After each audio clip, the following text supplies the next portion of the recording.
खैर एनीवे, अब एक काम करते हैं, बिग मार्केट वॉइसेस में बात करते हैं। ईडलवाइस म्यूचुअल फंड ने एक रिपोर्ट निकाली है जिसके मुताबिक ये दशक भारत के लिए बेहद शानदार रहने वाला है। भारत दुनिया की सबसे तेज़ दौड़ने वाली इकोनॉमी में शामिल होगा। कई सेक्टर्स में तेज़ ग्रोथ देखने को मिलेगी। इस रिपोर्ट और मार्केट आउटलुक पर खास चर्चा के लिए हमारे साथ ईडलवाइस एसेट मैनेजमेंट के सीईओ इक्विटीज़ त्रिदीप भट्टाचार्य जुड़ गए हैं। त्रिदीप जी, गुड मॉर्निंग। और ये गुड आपने मॉर्निंग। एक एनएफओ भी निकाला है इसके लिए 18 अक्टूबर तक का, जो खुला रहेगा। तो पहले तो बताइए ये थीम क्या है और क्यों आप इतना बुलिश हैं? मेरा मानना ये है, इसको दो तरीके से मैं देखना चाहूंगा। पहली बात तो ये कि पिछले 10 साल हमारे इंडिया में 8 से 10 साल में हमने काफी सारे रिफॉर्म्स देखे हैं। Overall starting with GST, demonetisation etcetera. अगला 5 से 10 साल मेरे हिसाब से India economy point of view के लिए ग्रोथ का समय होगा, क्योंकि काफी हद तक ये रिफॉर्म्स प्ले आउट हो चुके हैं। तो हमने कुछ हद तक टफ जो मेजर्स है वो लिए हैं। अब उनका बेनिफिट आना शुरू होना चाहिए अगले 5 से 10 साल में। सो इसका जो बेनिफिट होगा वो कुछ 4 या 5 जैसे सेक्टर्स बोल लीजिए या थीम्स बोल लीजिए, उसको डिस्प्रोपोर्शनेटली बेनिफिट करेगा, ये हम कहने की कोशिश कर रहे हैं।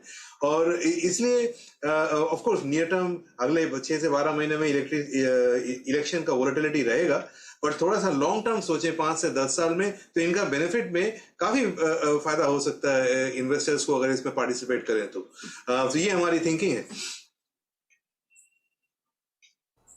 ओके, तो इस समय फिर आप किन थीम्स को बैक कर रहे हैं त्रिदीप? करेक्ट।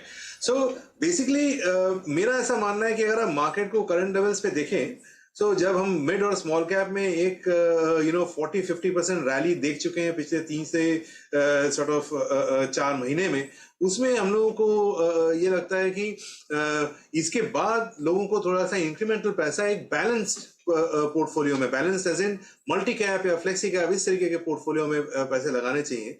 और वहां पे भी द एरियाज जहां पे हम लोग को लगता है कि बेट करना चाहिए वो है सबसे पहले जो हमको लगता है कैपेक्स साइकिल। मुझे लगता है ये अगले 5 से 10 साल काफी स्ट्रांग रहेगा इंडिया के लिए, 5 साल फॉर श्योर, क्योंकि अभी हमारा कैपेसिटी यूटिलाइजेशन जो है इंडिया इंक की वो 76% है। इसके बाद गिवन दैट कॉर्पोरेट्स डीलेवरेज हो चुके हैं, एक बेनिफिट आने का अंदाजा है। दूसरा, हम लोग को लगता है कि ओवरऑल जो डिफेंस है उसमें कुछ कंपनीज की 20 साल की ऑर्डर बुक इंटैक्ट है। ऐसा विजिबिलिटी मिलना कठिन होता है। इसमें एग्जीक्यूशन की तरफ अगर थोड़ा रुक करें तो कुछ स्टॉक्स देखने के लिए बड़े अच्छे हो सकते हैं। तीसरा, जैसे हम लोग को लगता है कि ईएमएस, इलेक्ट्रॉनिक मैन्युफैक्चरिंग सिस्टम्स, ये एक ऐसा एरिया है जहां पे सेक्टोरल ग्रोथ इटसेल्फ 20 से 30% है, क्योंकि इंडिया की पेनिट्रेशन इसमें बढ़ रही है। यहाँ पे अगले 5 से 10 साल के लिए काफी अच्छा स्कोप है overall. And finally I would say real estate मेरे ख्याल में 5 से 7 साल की एक अपसाइकिल है, जिसमें direct and indirect place real estate के ऊपर इससे से जुड़े हुए स्टॉक्स हैं वो काफी बेहतर कर सकते हैं। ये जो मैंने आपको ना कुछ बोले, ये थोड़ा लॉन्ग टर्म थिंकिंग है। इसका मतलब ये नहीं कि अगले 3 से 6 महीने में ये सारे एकदम वो ऊपर भाग जाएंगे, पर थोड़ा long term point of view से ये सारे एरियाज में मेरे ख्याल में इंडिया में अच्छी खासी तेजी रहने वाली है। त्रिदीप जी, अपने इन सेक्टर्स के आकलन में आप बैंकों में पीएसयू बैंक्स को कहां पे रखकर चल रहे हैं इस वक्त? क्योंकि जो एक दशक रहा 2008 से लेकर 18, 19, 20 तक का, वो बहुत ही खराब रहा पीएसयू बैंक्स का। पिछले 4 साल में बहुत डैमेज कंट्रोल हो चुका है। प्राइस परफॉर्मेंस अच्छी भी है, कुछ स्टॉक्स की अभी भी अपने ऑल टाइम हाई से एक बड़ा डिफरेंशियल क्रिएट करके चल रहे हैं।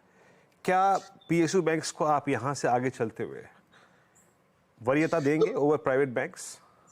तो बहुत अच्छा सवाल है। इसमें एक सेकंड में अगर मैं आपको अपनी थिंकिंग प्रेजेंट करूं तो वो ऐसा है कि देखिए, पिछले 25 साल का जो मेरा एक्सपीरियंस है मार्केट्स में, उसमें 2-3 बार ही ऐसा सिचुएशन आया है जिसको हम कहते हैं गोल्डीलॉक्स सिचुएशन, जहां पे जो बैंकिंग सेक्टर में 2 इंपॉर्टेंट वेरिएबल होते हैं। एक होता है क्रेडिट ग्रोथ या लोन ग्रोथ, और दूसरा होता है एसेट क्वालिटी। एक भविष्य के लोन की ग्रोथ, और दूसरा जो लोन्स आपने पिछले दिए हैं वो कैसे चल रहे हैं। ये दोनों सिचुएशन जो दोनों में जो पॉजिटिव टिक मार्क है, ये बहुत कम समय में देखने को मिला है। और शायद अगले 1-1.5 साल में ये सिचुएशन ऐसा रहे। इसके बाद ये सिक्लिकल सेक्टर है, ये वापस अपने एनपीए साइकिल में चला जाएगा, बट अगले 1 साल के लिए यहाँ पे चाहे वो पब्लिक सेक्टर बैंक्स हो या प्राइवेट सेक्टर बैंक्स हो, सबके बुक्स आज के डेट में क्लीन है और सब में ग्रोथ के जो है अपटिक देखने को मिल रहा है। सो अभी तो राइजिंग टाइड है इस सेक्टर में। मेरे ख्याल से अगले एक साल में प्राइवेट सेक्टर बैंक्स हो, पब्लिक सेक्टर बैंक्स हो, एनबीएफसीज हो, ये सारे बेहतर करेंगे जितने मतलब subject to their liability franchises. But मेरे ख्याल में उसके आगे जो है from a medium term stand I would be little more careful about public sector banks. So to answer your question, मेरे ख्याल में अगले 6 से 12 महीने के लिए पीएसयू बैंक्स अच्छे लगते हैं, पर उसके बाद एक long term point of view से I think we will switch back to strong liability franchises जैसे प्राइवेट सेक्टर बैंक्स एक्सेट्रा। अच्छा, एक और चीज़ यहाँ पे त्रिदीप जी, डिफेंस को अब आप देखिए, आज भी जब मैं आपसे बात कर रहा हूँ तो जो हमारा लोकल एक्विजिशन है, मतलब घरेलू कंपनियों से डिफेंस के उपकरण खरीदना, वो क्रम जारी है और बड़ी संख्या में अगर आप देखें रोज़ बरोज़ ये इन कंपनियों को ऑर्डर मिल रहे हैं। उसमें निजी कंपनियों की भागीदारी भी है, काफ़ी अच्छी खासी हो रही है। डिफेंस पे आपका फोकस ज़्यादा रहेगा? सो डिफेंस एक बहुत अच्छा सवाल। डिफेंस का जो अपॉर्चुनिटी है, ये मेरे ख्याल से पहली बात तो जब इंडिया ने डिसाइड किया कि ओवरऑल हम वर्ल्ड के टॉप 3 इकोनॉमीज में आने वाले हैं और चूज किया कि हम इस कॉन्टेक्स्ट में हम बिगेस्ट इंपोर्टर ऑफ डिफेंस नहीं हो सकते हैं, इसलिए इंडिजिनाइज करना पड़ेगा। ये एक change in thinking I government की और उसके बाद से ये सब ऑर्डर प्लेसमेंट शुरू हुआ। नाउ इसमें अभी कौन कैसे बेटर पोजीशन है ये समझने की जरूरी है। तो ऑर्डर बुक तो है 20 साल का, लेकिन कौन एग्जीक्यूट कर सकेंगे? पिछले 20 साल में अगर आप देखें तो पीएसयूज आर द वंस जिन्होंने इस समय पे काफी समय बिताया इस जगह पे। हालांकि प्राइवेट सेक्टर कंपनीज जो है वो थोड़े से लेट आए और इसलिए वो अपना एक्सपर्टीज बिल्ड कर रहे हैं।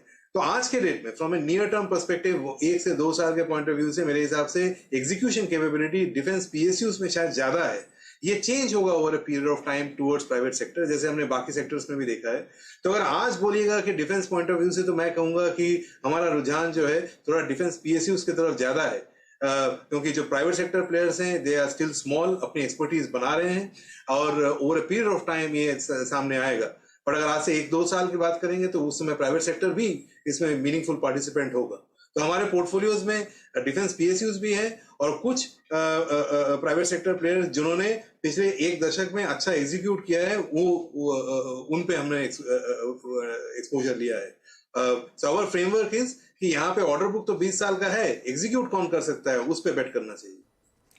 ओके, चलिए त्रिदीप जी, बहुत बहुत शुक्रिया आज हमारे साथ जुड़ने के लिए और आपको इस एनएफओ के लिए all the best. Thank you very much. Okay, एक छोटा सा ब्रेक लेंगे और उसके बाद जब लौटेंगे तो मार्केट टेक्निकल्स पर दोबारा बात करेंगे। जेएम फाइनेंशियल के डायरेक्टर राहुल शर्मा से होगी खास बातचीत।